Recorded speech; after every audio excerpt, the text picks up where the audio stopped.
आज की वीडियो में हम देखने जा रहे हैं कि कैसे हम अपने एक फुल स्टैक के एप्लीकेशन को डॉकराइज कर सकते हैं।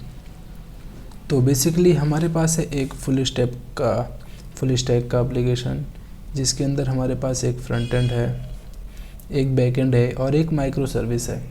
तो बेसिकली एक मैंने फुल स्टैक का एप्लीकेशन बनाया था, जिसके अंदर रिएक्ट के थ्रू मैंने रिएक्ट के थ्रू मैंने फ्रंट एंड बनाया और बैकएंड में एक्सप्रेस और मोंगो यूज़ किया। और एक और माइक्रो सर्विस है हमारे पास जो कि एक्सप्रेस जेएस में है। तो और अभी मैं इसको दिखाऊं, अगर ये देखो आप लोग, तो ये है हमारे पास, ये जो हमारा 3 फोल्डर है। एक इसमें माइक्रो सर्विस है, इसके अंदर सर्वर का है, इसके अंदर क्लाइंट है अपना। तो अभी मैं इसको अपने VS कोड में खोलता हूँ और दिखाता हूँ ये कैसे वर्क कर रहा है अभी हमारा। तो कोड डॉट,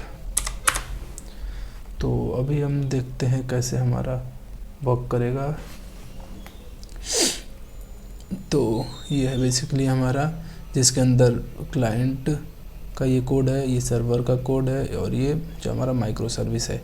तो अभी इनको हमारी सर्विस को स्टार्ट करने के लिए मेरे को सबसे पहले करंट डायरेक्टरी क्लाइंट के अंदर जाना पड़ता है। उसके अंदर करो npm run dev, ऐसे ही करके सर्वर के अंदर जाओ, उसके अंदर npm run dev करो।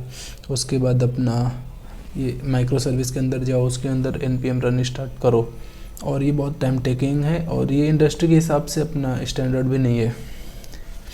तो अभी आज हम इसको देखते हैं कि कैसे हम इसको डॉकर के थ्रू कर सकते हैं। और डॉकर के थ्रू सिर्फ हम एक कमांड रन करेंगे, डॉकर कंपोज अप, और हमारी ये पूरी तीनों एप्लीकेशंस चलने लगेंगे अपने अपने कंटेनर में। तो सबसे पहले हम क्लाइंट के अंदर एक फोल्डर बनाएंगे जिसका नाम होगा हमारा डॉकर फाइल। ये ऐसे एग्जैक्ट इसका नाम रहता है, इसमें कोई चेंजेस नहीं है, एग्जैक्टली ऐसे डॉकर फाइल। और ऐसा ही एक हम सर्वर के अंदर भी बनाएंगे Docker file, Docker file, sorry spelling mistake थी, डॉकर फाइल। और सर्वर के अंदर हो गया। अब एक जो माइक्रो सर्विस है उसके अंदर भी डॉकर फाइल बनेगी, डॉकर फाइल। तो अभी तक हमने क्या किया है कि जो तीनों था उनके अंदर हमने डॉकर फाइल बना ली है। हाँ, और अब हम प्रोजेक्ट के रूट के अंदर बनाएंगे compose.yml, compose.yml।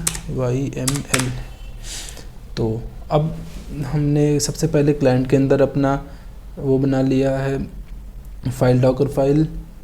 सर्वर के अंदर और माइक्रो सर्विस थी उसके अंदर भी हमने डॉकर फाइल तैयार है हमारी। और अब कंपोज फाइल भी हमने रेडी कर दी है। तो अब हम देखेंगे कैसे इसके अंदर लिखना क्या है हमें। तो सबसे पहले क्लाइंट के डॉकर फाइल में हम गए और इसका कोड निकालने के लिए मैं अब जाऊंगा अपने गिटहब पे, जहाँ पे मैंने सारा ये डॉकर फाइल का कोड रख रखा है। तो मैंने सर्च करूँगा गिटहब, ये मैं गिटहब पे गया और ये रहा फुल स्टैक डेव इन डॉकर। ये मैंने पहले ही बना के रखा था, जिसके अंदर मैंने डॉकर की सारी कॉन्फ़िगरेशन लिख ली है। ये हमेशा सेम रहती है, हमेशा आप सिर्फ एक बार ही हमें जानना होता है ये कैसे काम करेगा, बाकी जब भी आप प्रोजेक्ट बनाओगे कॉपी पेस्ट ही करना होता है। तो 10 लाइन का कोड है, उसको मैंने यहाँ से कॉपी किया, ये देखो दिख ना रहा हो तो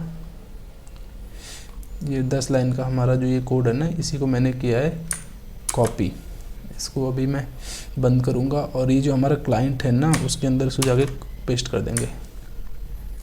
तो बेसिकली अगर हम इसको देखें तो इसके अंदर हो क्या रहा है, तो ये फ्रॉम नोड 20, मतलब जो ये हमारा कंटेनर है नोड के 20 वर्जन से स्टार्ट होगा। कंटेनर के अंदर वर्किंग डायरेक्टरी जो है ये सेट कर देगा /ऐप हमारा वर्किंग डायरेक्टरी हो गया ये क्लाइंट के लिए जो रिएक्ट का है। उसके बाद ये कॉपी करेगा package.json, जो हमारा लोकल पे package.json है उसको कॉपी करेगा, जो ये ./ है। तो ये ./ रिप्रेजेंट कर रहा है, ये वाला जो ./ है ये रिप्रेजेंट कर रहा है /ऐप के कंटेनर के अंदर को। उसके बाद package.json फाइल चली गई तो हम कर देंगे npm install और कॉपी -- एक्सपोज कर देंगे 5173, हमारे रिएक्ट 5173 पे चल रहा है विट, ये हो गया। तो इसको हम करेंगे सेव। उसके बाद अब सर्वर का, तो सर्वर के लिए फिर से यहाँ पे हम गए, बैक किया, सॉरी यहाँ बैक एंड पे क्लिक किया, यहाँ पे देखा डॉकर फाइल, तो फिर से अब इसको कॉपी कर लिया पूरा, इसको कॉपी कर लिया। अब इसके हम सर्वर के अंदर आए, डॉकर फाइल यहाँ पेस्ट कर दिया। अब इसमें भी वही सेम चीज़ हो रहा है, नोट 20 ले लिया, वर्किंग डायरेक्टरी को ऐप कर दिया, इंस्टॉल कर दिया, एक्सपोज कर दिया, और हमने अपना ये जो बैकएंड है उसको एक्सपोज किया है 8080 पे, और npm रन स्टार्ट, ठीक है, डन। अब ये डन हो गया। अब हमारा रह गया है जो माइक्रो सर्विस है, तो हमारी माइक्रो सर्विस भी सेम एकदम रिएक्ट वो एक्सप्रेस जेस की जैसे ही काम कर रही है, तो उसको भी, उसके लिए भी सेम एकदम कमांड रहेगी। पैकेट.json में देख सकते हो कि स्टार्ट कमांड, अच्छा हाँ स्टार्ट कमांड इसमें नहीं, इसमें स्टार्ट कमांड देनी पड़ेगी, तो इसमें हम दे देंगे स्टार्ट कमांड, और ये देंगे नोड, हाँ नोड src इंडेक्स, ठीक है, सेव कर दिया।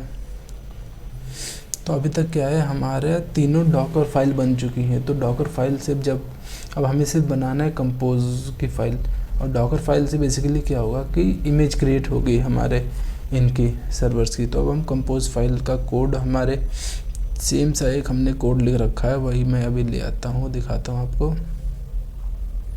इसमें गया मैं, कोड है वो, ये देखो कंपोज फाइल मेरे पास एक मैंने पहले से बना रखी थी, जो मैंने पुराने प्रोजेक्ट में यूज़ की थी, उसको बस कॉपी पेस्ट करना है। उसको हमने कर लिया कॉपी पेस्ट। तो ये देखो हायरवो डेव सर्विसेज, इसके अंदर है हमारी एक बैकएंड, एक फ्रंट एंड, एक मोंगोडीबी, ये सर्विसेज के नेम है, 3 सर्विसेज है हमारे पास। तो बैकएंड जो सबसे पहले अपना स्टार्ट बिल्ड होगा सर्वर से के अंदर डॉकर फाइल है उसके अंदर, ठीक है। और सर्वर के अंदर हम कौन सा पोर्ट दे रहे थे,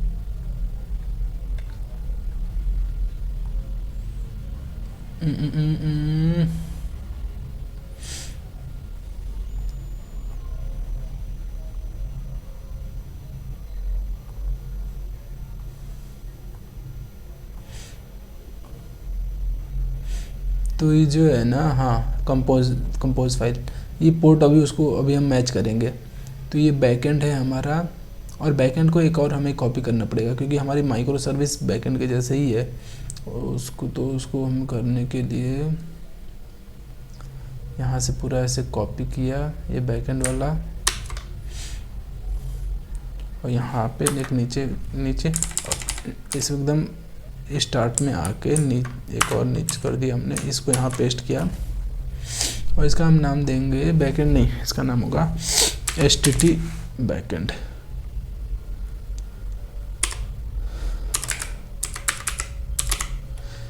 इसका हम सर्वर नाम देते हैं HTT सर्वर, इसको भी हम नाम दे देते हैं सर्वर। और ये हम जो फ्रंट एंड है इसको नाम देंगे क्लाइंट।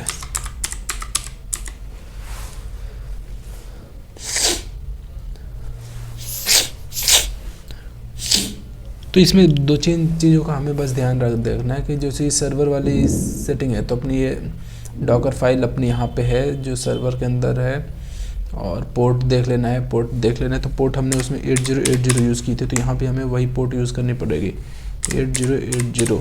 जो ये राइट साइड वाली पोर्ट है ये हमारी है कंटेनर के अंदर की पोर्ट, और ये जो लेफ़्ट साइड वाली है ये हमारे मशीन की पोर्ट है, और ये दोनों मैच यहाँ पे होनी चाहिए। यहाँ पे हम ये कुछ भी दे सकते हैं, लेकिन अगर सेम देना ज़्यादा सही है। और ये हमारा HTT सर्वर 8001 पे रन कर रहा है, तो इसको हम 8001 कर देंगे। यहाँ भी हम 8001 कर दें, बाकी 8000 भी रहेगा तो चल सकता है, लेकिन फिर हमें कोड में अपने चेंज करना पड़ेगा उस हिसाब से। और ये 5173.client ऐप, ठीक है। अब बस हमें करना होगा डॉकर कंपोज अप, और इसको जैसे ही हम रन करेंगे तो ये हमारा जो है ये रन कर जाएगा। तो अभी हमने आज देखा कि कैसे हम अपना फ्रंट एंड, और ये अपना फ्रंट एंड था हमारा, ये बैक एंड था, ये माइक्रो सर्विस थी, इनको हमने पूरा वो किया, फुल स्टैक एप्लीकेशन को हमने बनाई, डॉकर के थ्रू रन किया। और डॉकर के थ्रू रन करने का एक ये भी फ़ायदा है कि अगर हमें सर्वर पे कल को डिप्लॉय करना हो, होस्ट करना हो, तो सिर्फ डॉकर कंपोज में थोड़ा बहुत चेंजेस करेंगे और हमारा वो डायरेक्ट सर्वर पे भी रन करने लग जाएगा। ये है डॉकर कंपोज के फ़ायदे। So thank you for this video.